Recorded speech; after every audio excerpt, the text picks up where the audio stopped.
তাবিজ থেকে দিলেই মানুষ সুস্থ হবে, তাবিজ দিলেই জিন থেকে বাঁচা যাবে, এটা একটা সম্পূর্ণ ভুল ধারণা। যে জিন যা চায় তাই করতে পারে না, জিন যা চায় তা করতে পারে না। ঘরের শব্দ হলে জিন আছে, দেখবেন অনেকের ঘরের ভিতরে শব্দ হয়, ছাদের উপরে শব্দ হয়, বিভিন্ন জায়গায় শব্দ হয়, মনে করে যে জিনের শব্দ। ভিডিওতে যুক্ত হওয়ার জন্য ধন্যবাদ জ্ঞাপন করছি, সাথে থাকার জন্য। আমি আছি পল্লী চিকিৎসক হাফেজ মাওলানা মোহাম্মদ এরশাদ আলী। আজকে কথা বলবো জিন জাদু নিয়ে সমাজে প্রচলিত 10টি ভুল ধারণা নিয়ে। 10টি ভুল ধারণা মানুষ করে থাকে, সেই 10টি ভুল ধারণা নিয়ে। নাম্বার 1, সব অস্বাভাবিক ঘটনা মানেই জিনের আছর মানুষ মনে করে থাকে। কিছু মানুষের মাঝে অস্বাভাবিক কিছু ঘটনা দেখে, আচরণ দেখে, সেই সময় মনে করে যে জিনের আছর, কিন্তু এটা ভুল ধারণা। সব ঘটনা মানেই জিনের আছর নয়। 2 নম্বর, সব রোগের কারণ জাদু। মানুষের রোগ হলে, অসুস্থ হলে কিছু মানুষ আছে মনে করে যে আমাকে জাদু করেছে এই জন্য আমি অসুস্থ। না, অসুস্থ হতে পারে। ইসলামে অসুস্থ হওয়ার পরে চিকিৎসা নেওয়ার জন্য, ঔষধ খাওয়ার জন্যে বলা হয়েছে। এই জন্যে যে রোগ হতে পারে তার জন্য চিকিৎসা আছে, মেডিসিন আছে, ঔষধ আছে, সেগুলো খেতে হবে। কিন্তু রোগ হয়েছে বলে জাদু হয়েছে, বিষয়টা এমন মনে করা যাবে না, এটা একটা ভুল ধারণা। 3 নম্বরে, জিনের ব্যাপারে আরেকটা ভুল ধারণা করা হয় যে জিন ভবিষ্যৎ জানে। জিন সব ভবিষ্যৎ জানে, ওরা সব কিছু বলে দিতে পারে। নো, ভবিষ্যৎ গায়েবের খবর একমাত্র আল্লাহ সুবহানাহু ওয়া তাআলাই জানে। কিছু কিছু তান্ত্রিকরা এই জিনদেরকে কাজে লাগায় এবং তারা বিভিন্ন কথা বলে, মানুষ বিশ্বাস করে। আমি মনে করি ইসলামের আলোকে এতে মানুষ প্রতারিত হয়, আরও মানুষ মিথ্যার আশ্রয় নেয়, সেই কথাগুলো শুনে বিশ্বাস আনে, অনেক সময় দেখা যায় ঈমান চলে যায়। সব কথা তারা বলতে পারে, এটা সঠিক নয়, এটা একটা ভুল ধারণা। নাম্বার 4, তাবিজ ছাড়া জিন থেকে বাঁচা যায় না। নাউজুবিল্লাহ, তাবিজ ছাড়া জিন থেকে বাঁচা যায় না এমন নয়।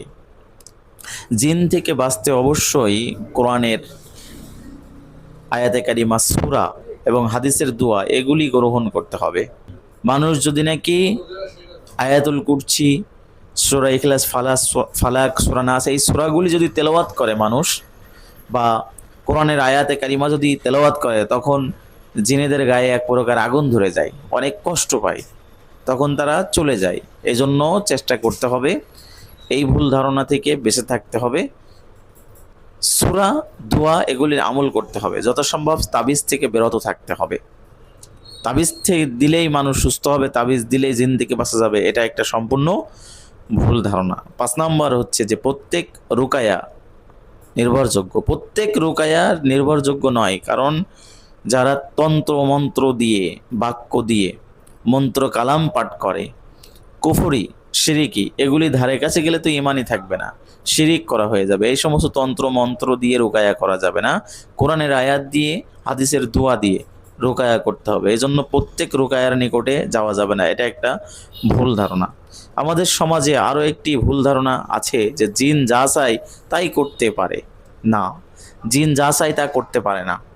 কারণ ভালো কাজ, মন্দ কাজ, ভালো কাজ মহান আল্লাহ রব্বুল আলমিনের ইঙ্গিত ছাড়া, ইশারা ছাড়া হয় না।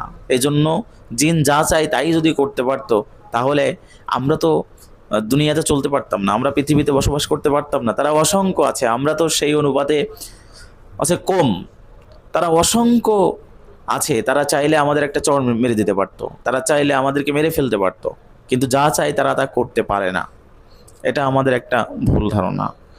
7 নম্বর, স্বপ্নে সাপ বা কালো কিছু দেখলে জাদু হয়েছে। মানুষ মনে করে যে আমি স্বপ্ন দেখছি, কালো কালো কিছু দেখছি, সাপ দেখছি, বিভিন্ন কিছু দেখছি, আমি মনে হয় জাদুগ্রস্ত হয়েছি। এটা ভুল ধারণা। স্বপ্নের অনেকগুলি ব্যাখ্যা আছে এবং স্বপ্ন আল্লাহর পক্ষ থেকে হয়, শয়তানের পক্ষ থেকেও হয়, কিন্তু এটা হয়েছে বলে যে জাদু হয়েছে বিষয়টা এমন না। ঘুমানোর আগে যদি অবশ্যই দোয়া পড়া হয়, বিশেষ করে লা হাওলা ওয়ালা কুওয়াতা ইল্লা বিল্লাহ, এগুলি যদি আমল করা হয়, তাহলে এ সমস্ত খারাপ স্বপ্ন থেকে বেঁচে থাকা যায়। এটা একটা ভুল ধারণা। 8 নম্বর, ঘরের শব্দ হলে জিন আছে। দেখবেন অনেকের ঘরের ভিতরে শব্দ হয়, ছাদের উপরে শব্দ হয়, বিভিন্ন জায়গায় শব্দ হয়, মনে করে যে জিনের শব্দ এটা। তা না হলে কোথা থেকে কি হচ্ছে এটা যাচাই করা দরকার। প্রমাণ ছাড়া এটা মনে করা যাবে না যে এই শব্দ হয়েছে বলেই জিন আছে। 9 নম্বর, জিন জাদুর ভয়ে সারা জীবন আতঙ্কে থাকতে হবে। আতঙ্কে থাকা এটা একটা ভুল ধারণা। কারণ আমরা তাদের ভয়ে কেন আতঙ্ক থাকবো, আমরা তাদের কেন ভয় করব? আমাদের কাছে তো মহাগ্রন্থ আল কোরআন আছে। এই কোরআন যদি আমরা আমল করি, বরং তারা আমাদের আরো ভয় করবে। যেখানে কোরআন তেলাওয়াত হয় সেখান থেকে জিন আরো পালিয়ে চলে যায়। যে ঘরের ভিতরে সূরা বাকারা তেলাওয়াত হয় ওই ঘরের ভিতরে জিন ঢুকতেই পারে না। আল্লাহু আকবার।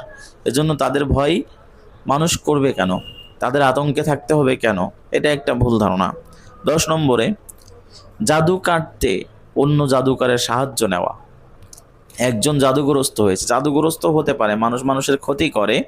যেমন মহানবী সাল্লাল্লাহু আলাইহি ওয়াসাল্লামকেও জাদুগ্রস্ত হতে হয়েছিল, জাদু করেছিল। জাদু হতে পারে, কিন্তু জাদু করেছে বলে একজন জাদুকরের কাছে গিয়ে, তন্ত্র মন্ত্র করে আছে তান্ত্রিক, তাদের কাছে গিয়ে যে জাদু কাটাতে হবে তা না হলে এটা কাটবে না, এটা একটা ভুল ধারণা। যিনি কোরআন দিয়ে হাদিস দিয়ে, যিনি ইসলামিক শরিয়া মোতাবেক রোকায়া করেন তার কাছে যেতে হবে, হালাল পন্থা অবলম্বন করতে হবে। প্রচলিত আমাদের সমাজে এই 10টি ভুল যেটা আমরা এই ভিডিওর মাঝে আলোচনা করেছি, আল্লাহ রব্বুল আলামিন প্রত্যেকটা পয়েন্ট আমাদের এই ভুল থেকে বেরিয়ে আসার যথাযথ বাস্তব দিকটা গ্রহণ করার তৌফিক দান করুন, আমিন। আসসালামু আলাইকুম ওয়া রাহমাতুল্লাহি ওয়া বারাকাতুহু। সকলে ভালো থাকবেন, সুস্থ থাকবেন।